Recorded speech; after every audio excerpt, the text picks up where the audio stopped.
बिलसी नामक एक छोटे से गांव में नारायण अपनी पत्नी सरोज और उसके दो बच्चों करण और रोशनी के साथ रहता था। दोनों पति पत्नी खूब मेहनत मशक्कत करके अपना और अपने बच्चों का पेट भरते थे।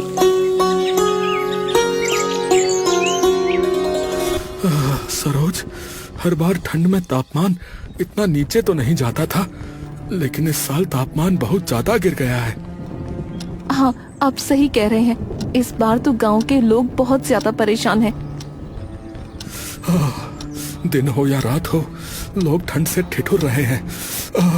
इस साल तो बहुत ज्यादा ठंड पड़ रही है। काम करना बहुत मुश्किल हो गया है।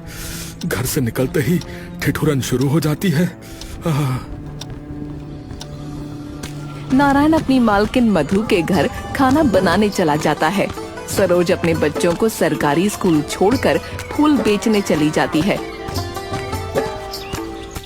नारायण, तुम जल्दी से सारे काम निपटा लो। तुम्हें पता है ना, आज हमारे घर पर पार्टी है।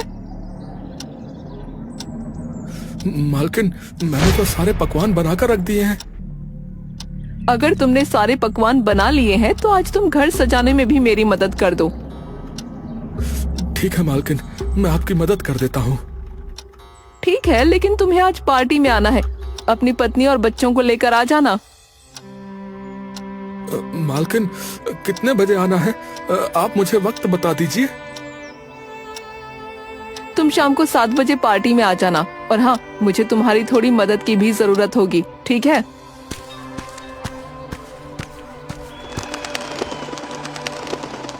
नारायण अपनी पत्नी और दोनों बच्चों को तैयार करके शाम को 7 बजे पार्टी में आ जाता है।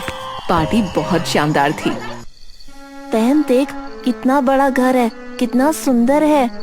बाहर कितनी ठंड है, फिर भी इनके घर के अंदर ठंड नहीं लग रही। बच्चों, ये घर गर्म इसलिए लग रहा है क्योंकि मालकिन के घर में हर कमरे में हीटर लगा हुआ है। हाँ पापा, हीटर लगाने से घर बहुत गर्म हो जाता है। भैया, हम भी अपने घर में हीटर लगाने के लिए मम्मी से बोलते हैं। बेटा, अब ठंड कुछ दिनों की मेहमान है, इसलिए ठिठुरन हो रही है। हाँ। कुछ दिनों में गर्मी का मौसम आ ही जाएगा और तुम लोगों को बहुत गर्मी लगेगी। गर्मी आने में अभी बहुत दिन है। हाँ। मधु के घर की पार्टी तो बहुत अच्छे से हो गई और मधु का दोस्त संतोष उसके नौकर नारायण के खाने की जमकर तारीफ करता है। कुछ ही दिनों में सर्दियां और बढ़ जाती हैं। मधु, कुछ दिनों में तुम्हारे पति का जन्मदिन है, तो क्यों ना फिर से नारायण से ही खाना बनवाकर घर में एक छोटी सी पार्टी दे दे। संतोष, बात तो तुम्हारी बिल्कुल ठीक है। पिछली बार भी सबको नारायण के हाथ का खाना बहुत पसंद आया था। एक बार दोबारा नारायण को मिल तो लूं, उससे तो मैं अपने होटल में ही काम करवाऊंगा। ये मधु ना, और ये मधु तो न जाने किस बात का घमंड करती है। आता जाता कुछ नहीं और सारा का सारा खाना नारायण से बनवाती है। कुछ दिनों बाद मधु अपने पति के जन्मदिन पर नारायण और उसके घर वालों को बुलाती है और अपने दोस्तों को भी इनवाइट करती है। पार्टी के दौरान संतोष से एक महंगा गमला टूट जाता है। संतोष तो वहाँ से तुरंत हट जाता है, पर नारायण की बेटी रोशनी वहीं खड़ी रह जाती है। नारायण, देखो तुम्हारी बेटी ने क्या किया। मालकिन, मुझे अपनी बेटी से पूछ तो लेने दीजिए कि उसने ये गमला तोड़ा भी है या नहीं। हाँ, जैसे तुम्हारी बेटी सच्चाई की मूरत है, मैं झूठी हूँ। मालकिन, मैंने ऐसा तो नहीं कहा कि आप झूठी हैं, पर मैं बिना सच जाने भी अपनी बेटी को सजा नहीं दे सकता। तो अभी पूछकर फैसला कर देते हैं, क्या सच है और क्या झूठ। बेटा, मालकिन का ये गमला तुमसे टूटा है क्या? नहीं पापा, मैं तो बस ये देख रही थी कि आंटी के घर में ठंड के दिनों में गर्मी और गर्मियों के दिनों में ठंड कैसे होती है। बेटा, तुमने देखा कि गमला किससे टूटा? हाँ पापा, गमला तो संतोष अंकल से टूटा है। उनका हाथ गमले पर लगा और वो गिर गया। मधु, क्या तुम्हारे यहाँ मेहमानों की इसी तरह से इज्जत की जाती है। एक नौकर की लड़की होकर मुझ पर इल्जाम लगाएगी? संतोष, आई एम सॉरी, तुम गुस्सा मत हो, मैं देखती हूँ इसका क्या करना है। मधु, अगर तुम्हें मेरी इज्जत का जरा सा भी ख्याल है ना, तो ये नौकर अब इस घर में काम नहीं करना चाहिए। पर मैं इस तरह नारायण को कैसे निकाल सकती हूँ संतोष? ठीक है, तो फिर ये आखिरी दिन है जो मैं तुम्हारे घर आया हूं। इसके बाद मैं कभी तुम्हारे घर नहीं आऊंगा। मधु को संतोष की इज्जत रखने के लिए नारायण को घर से मजबूरन निकालना ही पड़ा। उधर संतोष का काम आसानी से हो गया था। सुनिए, आप भी बड़े लोगों से बहस क्यों करने गए? क्या हो जाता अगर आप बच्ची को थोड़ा सा डांट ही देते तो? सरोज, देखो, ऐसा है, हम गरीब जरूर हैं, लेकिन गलत नहीं है। हाँ, लेकिन नौकरी तो हाथ से चली गई ना। फूल बेचकर मुझे कौन सा बहुत ज्यादा पैसे मिल जाते हैं। सरोज, ऊपर वाले पर भरोसा रखो।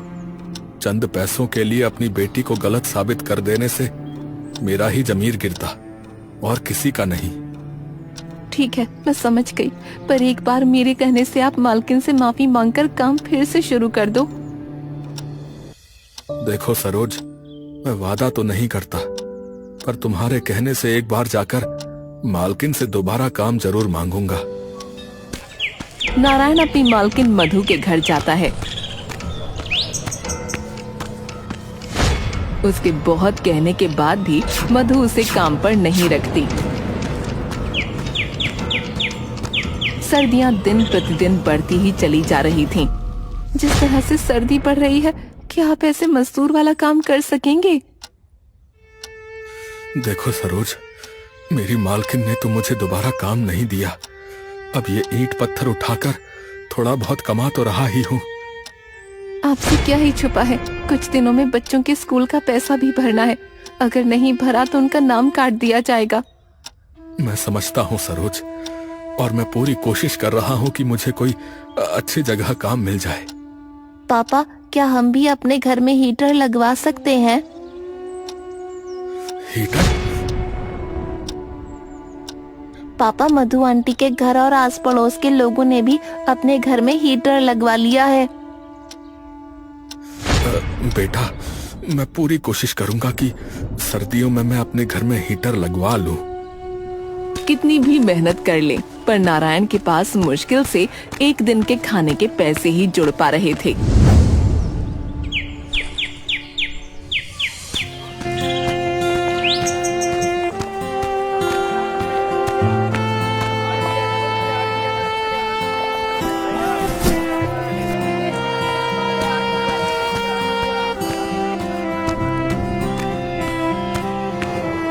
हे भगवान, अब तो खाना बनाने के लिए आटा भी नहीं है। अब मैं आटा कहाँ से लाऊं? मेरे पास तो अब और पैसे भी नहीं हैं। क्या हुआ? आप इस तरह से परेशान क्यों हैं? सरोज, मुझे जो तनख्वाह मिली थी वो सब घर खर्चे में खत्म हो गई। मेरा क्या है, मैं तो पानी पीकर भी सो जाऊंगा, पर बच्चों को और तुम्हें भूखे पेट नींद कैसे आएगी? कोई बात नहीं, खाना आज मैं अपने साथ लेकर आई हूँ। सेठ जी के यहाँ पर आज दावत थी, तो उन्होंने कुछ खाना बच्चों के लिए भिजवा दिया है। उस रात तो भगवान की कृपा से सभी को खाना मिल गया था। अगले दिन सुबह नारायण फिर काम की तलाश में निकलता है। तभी उसे रास्ते में संतोष मिलता है। अरे नारायण, कैसे हो? इस तरह परेशान क्यों घूम रहे हो? छोटा मुंह बड़ी बात साहब, आपका तो घर पैसों से भरा होगा, लेकिन फिर भी आपने हम जैसे नौकरों का जरा भी ख्याल नहीं रखा। ऐसी बात नहीं है नारायण, मैंने तुम्हें ढूंढने की बहुत कोशिश की।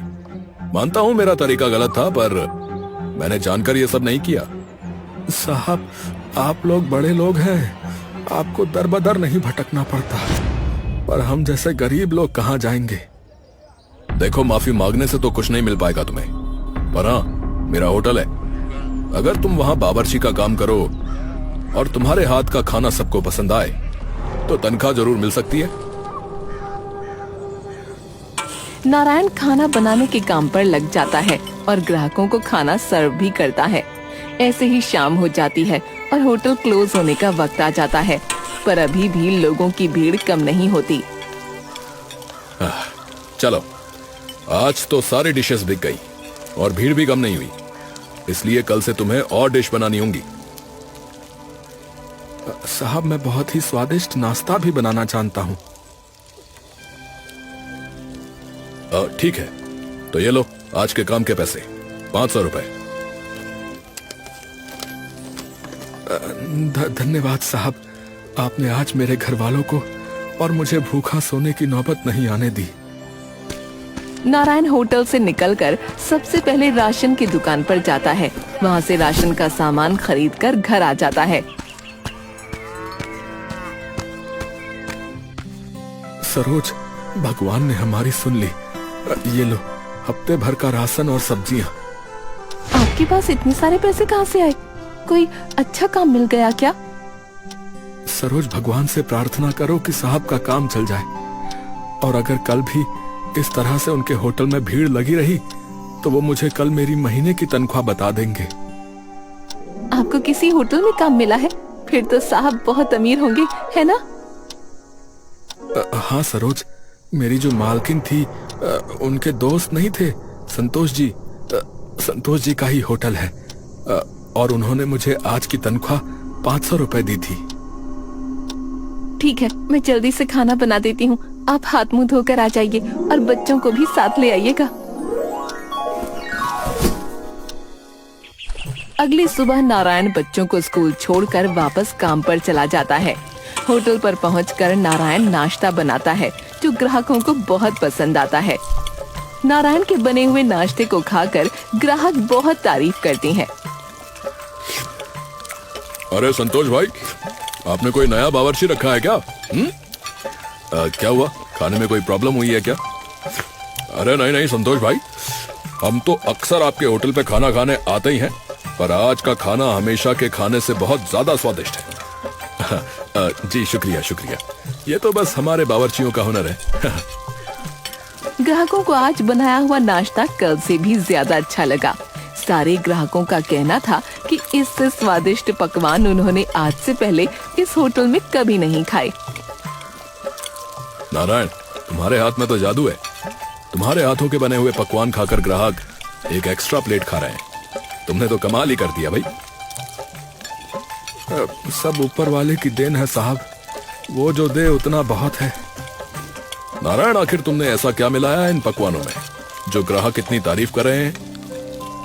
साहब जी, कुछ खास नहीं मिलाया है, बस थोड़े से नमक मिर्च मसाले जो है बराबर मात्रा में डाले हैं। बस इसी तरह रोज सब पकवान बहुत जल्द ही खत्म हो जाएं तो मजा आ जाए। ऐसा ही होगा साहब, आप निश्चिंत रहिए। ठीक है, कल से काम पर जल्दी आ जाया करना, क्योंकि कल से हमें और ज्यादा मेहनत करनी होगी। संतोष का अब काम बढ़िया चल गया था। उसने अपने होटल में हीटर भी लगवा लिया, जिससे उसका काम बहुत अच्छा हो गया। एक दिन संतोष और उसकी पत्नी आपस में बात कर रहे थे। अच्छा किया आपने अपनी उस घमंडी दोस्त मधु को सबक सिखा के, उसे खुद तो कुछ आता ही नहीं था। मैं भी किसी से कम नहीं हूँ, मजा चखा दिया मधु को। अब उसका नौकर भी हमारे हाथ में, और चांदी चांदी अपनी, ऐश से जीने के दिन है हमारे। नारायण के कारण अब मेरा होटल कभी खाली नहीं होता। ध्यान रखना कभी मधु को इस सच का पता न चले। तुम उसकी चिंता ना करो, मैं संभाल लूंगा। मधु संतोष के घर के बाहर ही खड़ी थी, जिसकी वजह से उसे संतोष का सच पता चल गया। मधु संतोष से मिले बिना वहाँ से चली गई। अरे थू, थू, थू। अरे अरे, ये किसने बनाया खाना है? इसमें मांस और छिपकली निकली है भाई। सर गलती हो गई, हमारे खाने में कभी आज तक ऐसी शिकायत नहीं आई। अरे तो क्या मैं झूठ बोल रहा हूँ? बेवकूफ नजर आता हूँ मैं? इस मरी हुई छिपकली और इस सड़े हुए खाने का पैसा दूंगा मैं तुम्हें, हैं? नहीं नहीं सर, आप बिल्कुल पैसा मत दीजिए, हम आपको नई डिश बना के देते हैं। अरे मुझे किसी प्रकार की डिश नहीं चाहिए, मैं एक वकील हूँ और तुम्हारा ये होटल बंद करवा के रहूंगा। देखिए ऐसा मत करिए, ये होटल ही मेरा सब कुछ है। मैं तो रोड पे आ जाऊंगा, मैं आपके हाथ जोड़ता हूँ, आप केस मत करिए। आप चाहे पैसा मत दीजिए, आप पूरे महीने फ्री में खाना खा के जाइएगा, पर प्लीज आप केस मत करिए सर। अरे इतने बड़े वकील को रिश्वत देते हो? मुझे भिखारी समझा है कि मैं फ्री में खाना खा के जाऊंगा? कभी नहीं। और ये केस तो मैं करके रहूंगा। तुम्हारा ये होटल बंद करवा के रहूंगा मैं। अगर इस होटल को मैंने बंद नहीं करवाया ना, तो मेरा नाम भी राजनाथ नहीं। राजनाथ आखिरकार संतोष का होटल बंद करवा ही देता है, जिससे संतोष दिन प्रतिदिन परेशान हो जाता है और पैसों की कमी की वजह से वो सड़क पर आ जाता है। संतोष के साथ साथ नारायण की स्थिति भी खराब हो गई थी।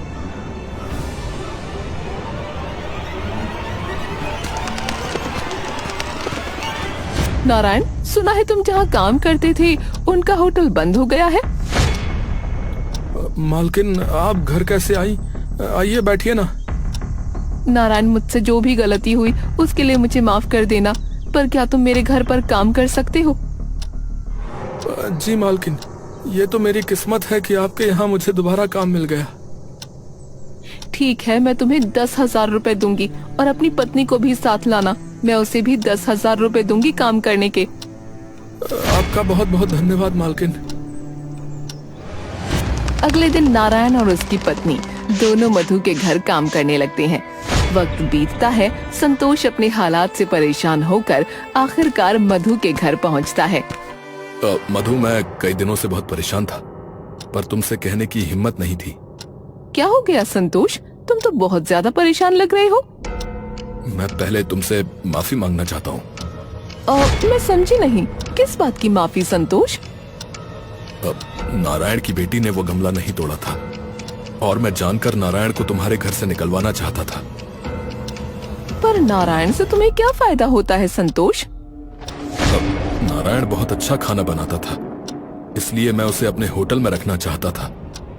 मैंने किया भी वही, उसे यहाँ से निकलवा कर अपने होटल में रख लिया था।